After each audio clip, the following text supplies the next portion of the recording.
Audio Jungle.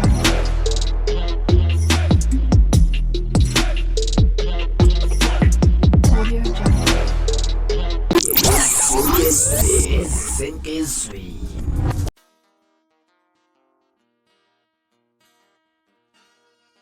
Sanibona noyingane zakwethu, ake nginibele lapha into futhi-ke nginamukele kuyona i-channel namba phambili radio Ingeza. Lami igama ngufeza ngintuthu ngakhumalo bathi lasibona amagomede. Mbona mhlawumbe usemusha kuleli khasi, ngizophinde ngicela show to subscribe, ungakhohlwa ukukhomenta nokulike nokushare.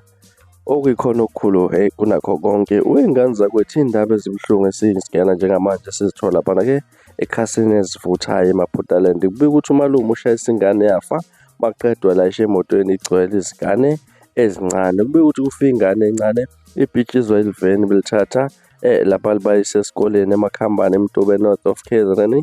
Umshayeli noSicabha kusola ukuthi-ke bebehleli phambili izingane zisele zodwa ngemuva kacaci noma kuvuleka isicabha noma-ke bezehlela ingane yagaywa imoto. Emva kwalokho izingane ezingemuva ezineminyaka ebala laphana ku-6 kuya ku-7 ubudala zishaya iwindi zamisa udrayiva behla babona ingane ukuthi igaywe imoto yaze yafa.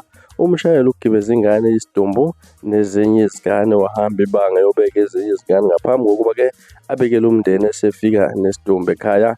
Bekukhona nezingane zakwabo kwalela ebulewe imoto ziyibonile isithule. Umndeni wengane ucela ukubuye ethintwe bebesemthandazweni amaphoyisa avula icala lokufa kwengane encane ekubika ukuthi lisaphenya. Ngaza ukuthi izona iy'ndaba ezibuhlungu laphana esizibona zihamba phambili kwenza udaba lokudlulwa ingane encane laphana-ke laphana mayelana nemoto ebathwalayo bayise esikoleni engane zakwethu. Kulona udaba enginibela namhlanje sengiphuma kanjena ngilasibone okwakho ukusubscribe niziphathe hleni nosuku lomnandi ngithanda khona.